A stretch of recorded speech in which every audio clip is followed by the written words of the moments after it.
नमस्कार, प्रादेशिक समाचारमा स्वागत छ। म अप्सरा गौतम। प्रदेशमा भएका विभिन्न गतिविधि, समस्या र समाधानका उपाय बारेका समाचारका साथमा हामी आएका छौं। आजको पहिलो खबर प्रदेश 2 बाट।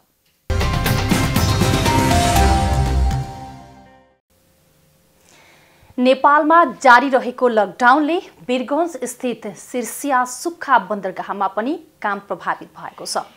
नेपाल भारत दुवैतर्फ लकडाउन भए पनि अति आवश्यक सामग्री आयात भइरहेको छ। अति आवश्यक सामग्री आयात भए पनि सुक्खा बन्दरगाह वीरगञ्जमा लोड तथा अनलोड हुन मुस्किल भएको छ।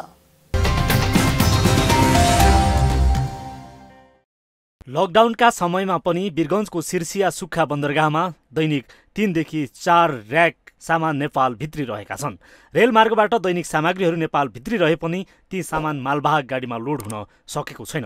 अहिले सुक्खा बन्दरगाह 4000 को हाराहारीमा कन्टेनर थन्किएका छन्। डेली के डेली 4 रेक ढुकता, 360 कंटेनर यहाँ खाली होता ट्रेन पर, 360 कंटेनर लोड हो जाता, एम्टी कंटेनर। सधैँ 2-3 रेक आइरहेछ अनि त्यसले गर्दाखेरि अब एउटा रेकमा 90 वटा कन्टेनर मोटामोटी हुन्छ।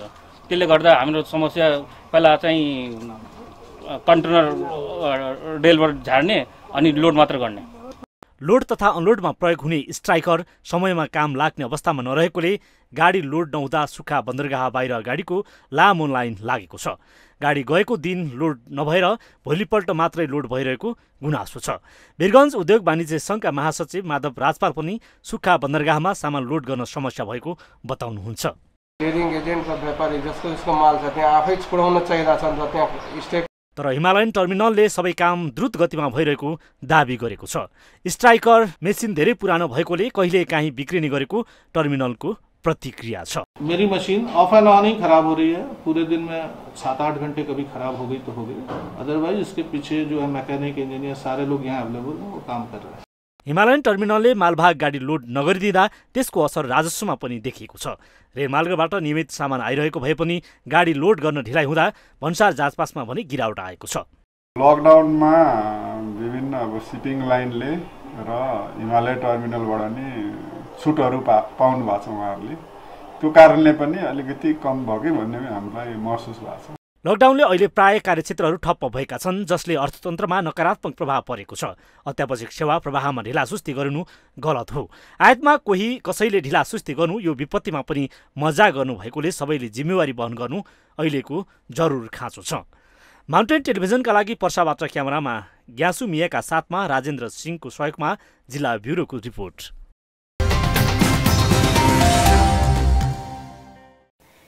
अब लागौं बागमती प्रदेशतर्फ।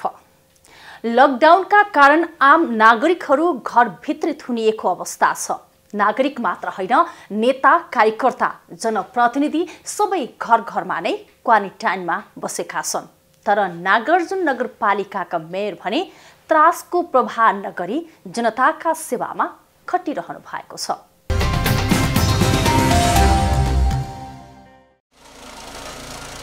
आगामी 2 वर्षभित्र 700 मिटर सडक स्तर उन्नति गर्ने लक्ष्यसहित नागार्जुन कसिएको छ। लकडाउनको बेला छ, सडक सबैतिर खाली छ। रित्ता सडकको स्तर उन्नति र विस्तारमा नागार्जुन नगरपालिका जुटेको छ। सीतापाइला सडक खण्ड यति बेला मर्मत र चौडा गरिँदैछ। संघीय सरकार, प्रदेश सरकार र स्थानीयको समन्वय र सहयोगमा आयोजना अघि बढेको नगरपालिकाले बताएको छ। सबै जनताले मिलेर यसको थिकनेसहरू र यसको क्वालिटी चाहिँ नि तपाईँको हेरेर चाहिँ नि सबैले सहयोग गरेर यो पिच चाहिँ नि बलियो गर्नको लागि सबैले हामी चाहिँ नि यहाँ चाहिँ नि यो बाटो बनाउने कार्यमा चाहिँ नि सहभागी भएर निरीक्षण गरेर सहयोग गर्नु हुन अनुरोध गर्दछु। मुलुकको अर्थतन्त्र ठप्प छ। लाखौं बेरोजगारीको समस्या थपिँदै गएको छ। पुँजीगत खर्च अत्यन्तै न्यून छ। आर्थिक वृद्धि दर ओह्रालो लाग्दैछ। पूर्वाधारको विकास बिना आर्थिक सुधार असम्भव छ। यस्तो अवस्थामा सडक सुधार पनि एक महत्त्वपूर्ण कार्य हो। स्थानीयको पूर्ण सहयोगमा सडक मर्मत समार गरी अघि बढाइएको छ। जनताको साथ र समर्थनमा नगरपालिका अघि बढेको स्थानीयले बताएका छन्। अब बाटोमा काम गर्दाखेरि के कसो गर्नुपर्छ अब मेयर साहबको अनुसार होइन वडा अध्यक्षको अनुसार हामीले त्यही अनुसार सहयोग गरिरहेका छौँ। र त्योभन्दा पनि मेन चाहिँ हामी चाहिँ के गर्छ भने उतापट्टि हाम्रो टोल सुधार समितिबाट अहिले चाहिँ सबैलाई हामीले खानेकुरा अस्ति चाहिँ राहत बाँड्यौँ 2 चरण। अहिले चाहिँ हाम्रो राहत चाहिँ त्यति प्रभावकारी नभएको, कसैले 3-4 चोटि पाउने र कसैले नपाउने अवस्था भएको कारणले चाहिँ अहिले हामीले चाहिँ खाना बनाएर सबैलाई बिहान खाना खुवाउने कार्यक्रम गरिरहेका छौँ। उपत्यकाको भौतिक पूर्वाधारको जिम्मा पाएको काठमाडौँ उपत्यका विकास प्राधिकरणले बाटो 11 मिटर चौडाइको सडक बनाउन भन्दै अलपत्र पारेर छाडेको छ। यही अधुरो सडक आयोजनालाई नगरपालिकाले पूर्णता दिन थालेको हो। विकासको मुख्य पूर्वाधारमा सुधार ल्याउन सकेमा विकासको अन्य क्षेत्रहरूमा समेत सुधार हुने अपेक्षाका साथ नगरपालिकाले मर्मत र विस्तारलाई अघि बढाएको हो। माउन्टेन टेलिभिजनका लागि क्यामेरामा प्रदीप खलानका साथ पुष्पा पोखरेल, काठमाडौँ।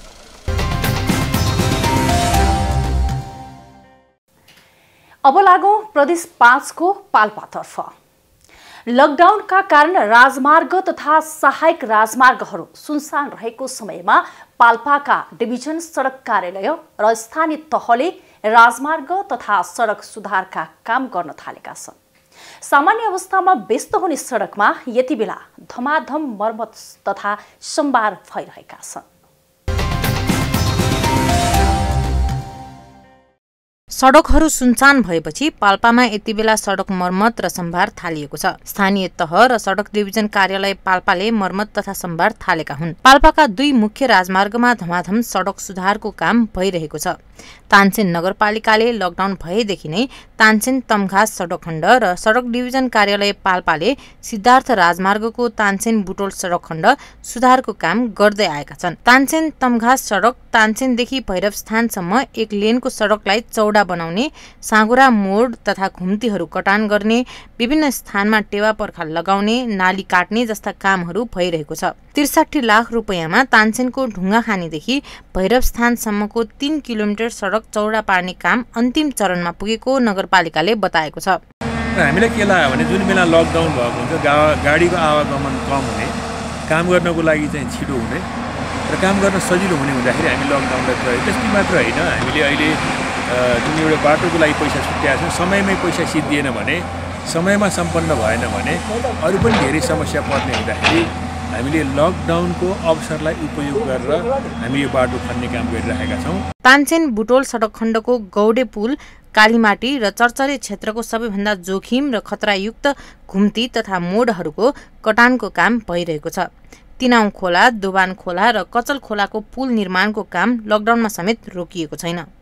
लकडाउनको अवधिमा कालीमाटी क्षेत्रका 4 वटा भन्दा बढी जोखिमयुक्त घुम्ती कटान भइसकेको छ। प्रदीप कन्स्ट्रक्सन रूपन्देहीले 2077 जेठ मसान्तभित्र काम सम्पन्न गर्ने गरी भ्याट बाहेक 1,05,91,625 रुपैयाँमा ठेक्का सम्झौता गरी काम गर्दै आएको छ। सिद्धार्थ राजमार्गको मोड सुधार कार्य जुन हामीले कटिङ गर्नुपर्ने छ, ती कार्यहरू चालु छ, हामी काम गरिरहेका छौँ त्यसमा। त्यसै गरी यो तिनाउ खोला पुलको निर्माण कार्य चालु छ, यो चाहिँ हामीले गरिरहेका छौँ। त्यसै गरी यो बिचमा कजल खोला पुल छ तल, त्यसको पनि निर्माण कार्य चालु छ। सडकको घुम्ती कटानबाट दुर्घटना जोखिममा न्यूनीकरण हुनुको साथै यात्रुहरूको यात्रा सहज हुने विश्वास गरिएको छ। लकडाउनको कारण मानवीय गतिविधि ठप्प भएकोले सडक सुधारका कार्य अघि बढेका हुन्। माउन्टेन टेलिभिजनका लागि पाल्पा सहकर्मी प्रकाश नेपालको सहयोगमा जिल्ला ब्युरोको रिपोर्ट।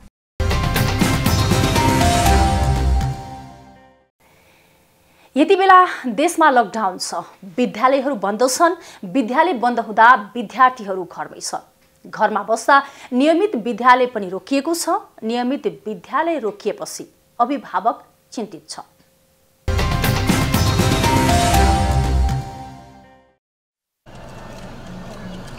देशमा लकडाउन भएको 1.5 महिना पुग्दैछ।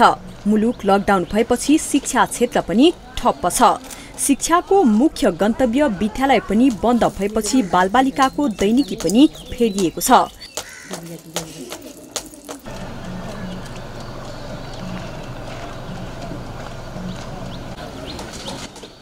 लकडाउन भएको 1.5 महिना हुनै लाग्यो, तर यति बेला विद्यालय बन्द भएका कारण विद्यार्थी विद्यालय जान पाएका छैनन्। विद्यालय बन्द भए पनि अनलाइन कक्षा पनि सञ्चालनमा छ, तर विद्यालय कक्षाको पढाइ जस्तो अनलाइनको शिक्षण प्रभावकारी नभएको विद्यार्थीहरू बताउँछन्। अहिले एक्जाम रोकेको छ, त्यही हो। अब घरमा बस्ने पढ्ने त्यही हो, अनलाइन क्लास भइरहेछ। आजकल घरमा त अब त्यही अनलाइन क्लासमा पढाइसकेको, टिचरहरूले पढाइसकेको त्यही कुराहरू रिभाइज गर्ने, अनि यस्तै खेल्ने, अनि कहिलेकाहीँ टिकटक बनाउने, त्यही हो। हामीलाई अनलाइन क्लास दिइराख्नु भएको छ, जे पढाउनुहुन्छ त्यो रिभाइज गर्ने, अनि यस्तो ल्यापटपहरू चलाउने, पढ्ने, खेल्ने। अब अनलाइन क्लासले पनि सबैजनाले पढ्न पाएको छैनौँ, साथीहरूले हामीलाई पनि कम्फर्टेबल भएको छैन, सबै पढाएको बुझ्दैनौँ, क्लासमा जस्तो त राम्रो भएको छैन। विद्यालय बन्द भए पनि विद्यार्थीहरूको लागि घरमै अनलाइन कक्षा पनि सञ्चालन भएको छ। अनलाइन कक्षा सञ्चालन भए पनि अभिभावक ढुक्क भने छैनन्। सरकारले परीक्षा सम्पन्न नगरी विद्यालय बन्द भएपछि अभिभावकमा आफ्ना सन्ततिको शिक्षाको भविष्यको विषयमा चिन्ता बढेको हो। यसमा धेरै अप्ठ्यारो पर्यो। सरकारले लकडाउन चाहिँ अलि छिटो बन्द गरे जस्तो लाग्यो। कमसेकम इक्जाम सकेर बन्द गर्नुपर्ने थियो जस्तो लाग्छ। अब केटाकेटीहरू पढेका छैनन्, पढाइ एकदम बिग्रिरहेछ सर।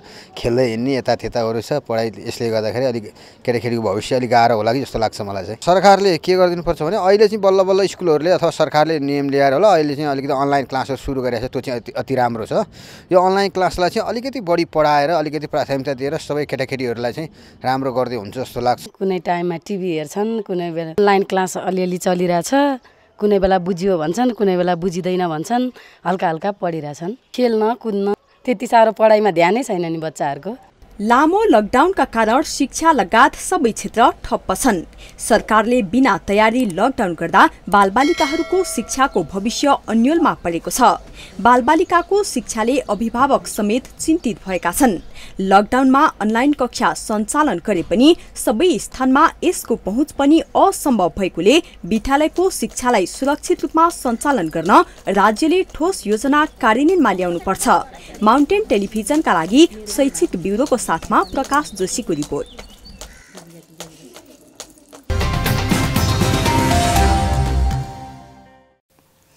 अब लागौं सुदूरपश्चिम प्रदेशतर्फ। सरकारले कृषकका लागि आवश्यक बिउ मल लगायतका वस्तुका लागि सूचीकृत कम्पनीहरू छनौट गरेको छ। तर केही सूचीकृत कृषि सहकारी संस्थाले उन्नत जातको बिउ बिक्री गरेका छैनन्। धानको मौसम आएसँगै कृषकले सूचीकृत संस्थाले होइन किराना पसलले बिक्री गरिरहेका छन्। यस्तै धानको बिउ बिक्री कञ्चनपुरका किराना पसलले गरिरहेका छन्।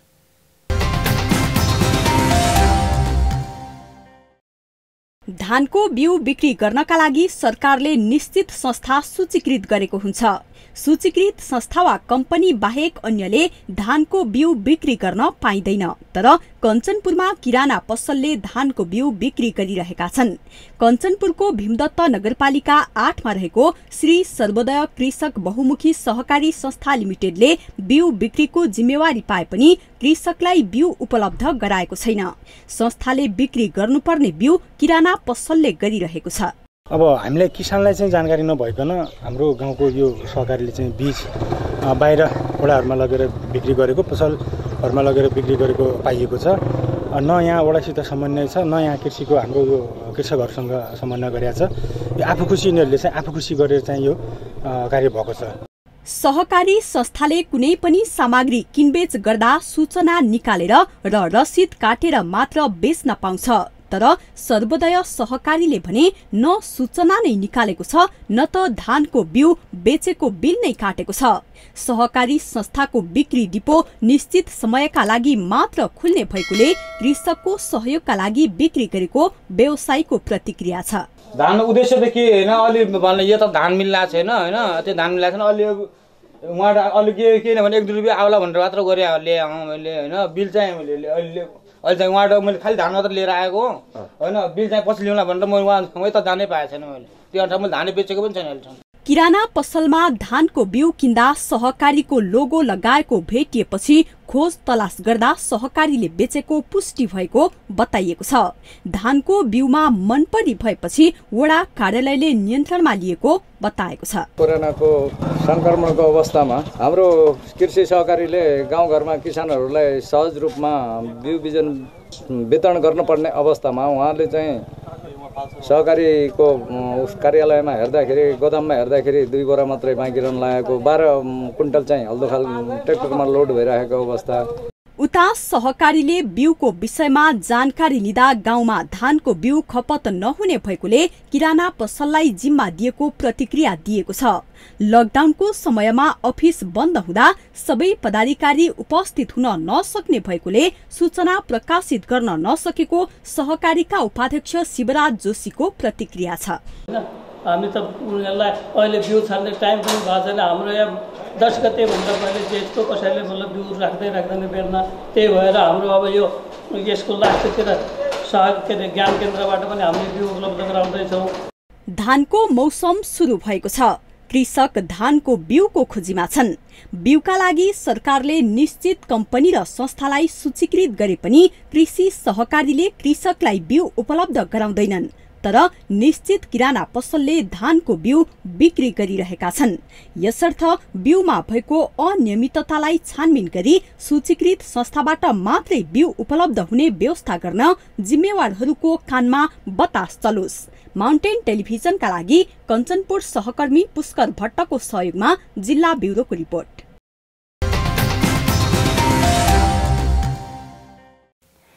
फेरि लागौं प्रदेश 5 तर्फ। सरकारले घोषणा गरेको लकडाउनका कारण कपिलवस्तुका किसानहरूले आफ्नो खेतबारीमा उत्पादन गरेको तरकारी बजारसम्म पुर्याउन सकेका थिएनन्। तर पछिल्लो समय व्यवसायीहरू तरकारी खरिदका लागि बारीमै पुग्न थालेपछि किसानहरू खुसी भएका छन्। तर उचित मूल्यका लागि स्थानीय सरकारले पहल गर्नुपर्ने उनीहरूको भनाइ छ।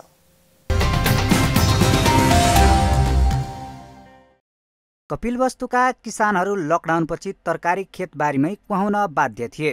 तर यति बेला किसानको खेतबारीबाटै तरकारी बिक्री हुन थालेको छ। तरकारी खेतबारीमै खरिद गर्न व्यवसायीहरू पुगेपछि किसानहरू खुसी भएका छन्। यो लकडाउन पछि यहाँको किसानहरूको समस्या बेचबिखनमा बहुत अप्ठ्यारो भयो। हाम्रो चाहिँ यहाँको टमाटर उत्पादन लकडाउन पछि नै तयार भयो। वर्ष हामीले चाहिँ लकडाउनको कारण चाहिँ टमाटरको चाहिँ भाव पाएन। लकडाउनका कारण बजारमा तरकारी पर्याप्त छैन। शहरमा मानवीय गतिविधि लगभग शून्य छ। यद्यपि बजारमा तरकारीको माग पनि छ। किसानले खेतबारीमै तरकारी बिक्री भए पनि तरकारी मूल्यको सहजीकरण गरिदिने कुनै पनि निकाय छैन।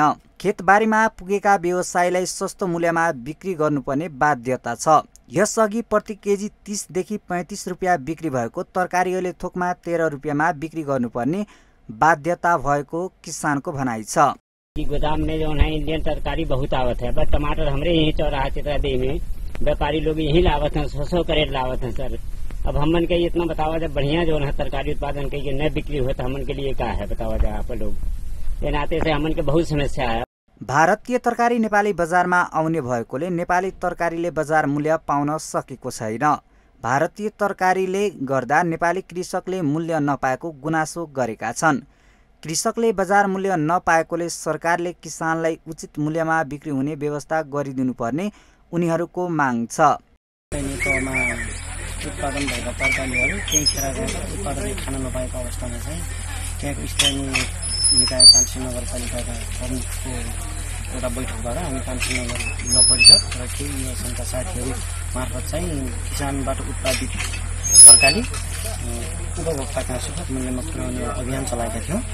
त्यो अभियान चलाइसकेपछि चाहिँ त्यसपछि हामी कहाँ त्यहाँ उत्पादन भएका काउली बन्दाहरू धेरै नै थिए। त्यसपछि त्यहाँ जिल्ला प्रशासनले अनि त्यहाँका व्यापारी सबै उद्योग वाणिज्य सङ्घ सहितको एउटा टोलीले चाहिँ बाहिरबाट तरकारी ल्याएर पनि बेच्न पाइने अथवा सुलभ तरिकाले चाहिँ सहरमा दिन पाइने भन्ने एउटा निर्णय गरे। कृषकले उत्पादन गरेको कृषिजन्य वस्तुले बजार नपाउँदा कृषकहरूलाई समस्या भएको हो। सङ्कटको बेलामा कृषकलाई उत्साहित बनाउनका लागि सरकारले कृषकले उत्पादन गरेको वस्तुको उचित मूल्य र बजारसम्मको सहजीकरणको भूमिका निर्वाह गर्न जरुरी छ। माउन्टेन टेलिभिजनका लागि शम्भु मालीको सहयोगमा जिल्ला ब्युरोको रिपोर्ट।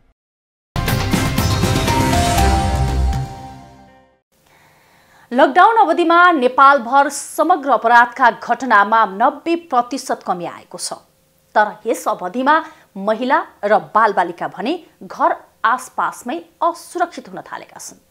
लकडाउनको पहिलो दिन 11 चैत्रदेखि अहिलेसम्म 76वटा बलात्कार तथा 10वटा बलात्कार प्रयासका घटना भएको प्रहरीको तथ्याङ्क छ।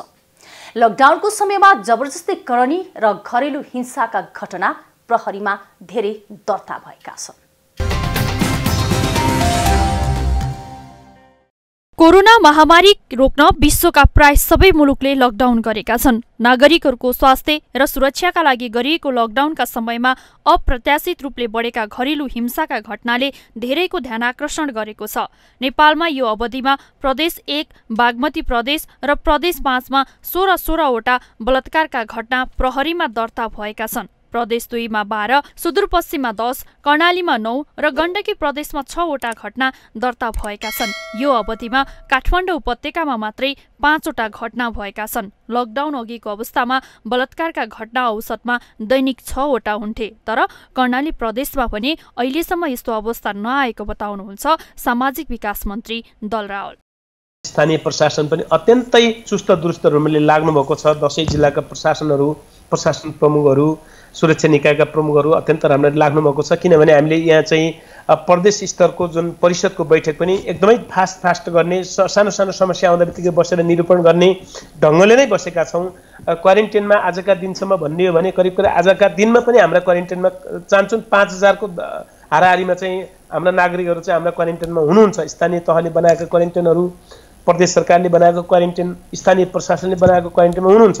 आजका दिन चाहिँ यस्ता अप्रिय घटना घटेका छैन। अहिले महिला र बालबालिका हिंसाको जोखिममा परेका छन्। अन्य अपराध 90% घट्दा बलात्कारका घटना भने आधा मात्रै घटेको छ। प्रहरीको तथ्याङ्क अनुसार लकडाउनको अवधिमा औसतमा दैनिक 3 भन्दा धेरै बलात्कारका घटना भएका छन्, जसमा धेरै बालिका छन्। धेरैजसो बलात्कारका घटना आफन्त तथा छिमेकीबाट भएको प्रहरीले जनाएको छ।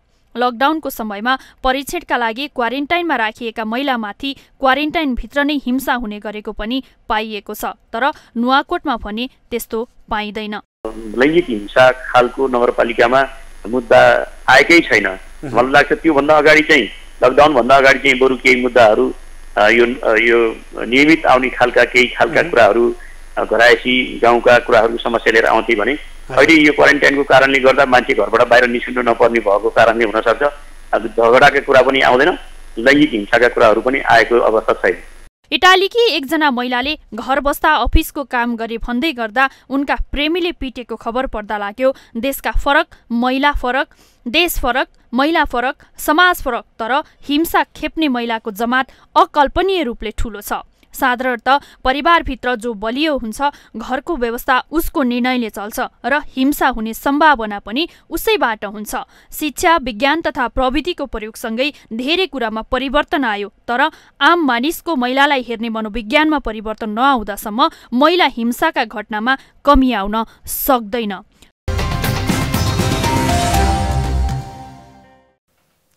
हवस् त अहिलेलाई प्रादेशिक समाचार यति नै। फेरि अर्को हप्ता साथै प्रदेशमा भएका गतिविधि र समाचारका साथमा उपस्थित हुने नै छौँ।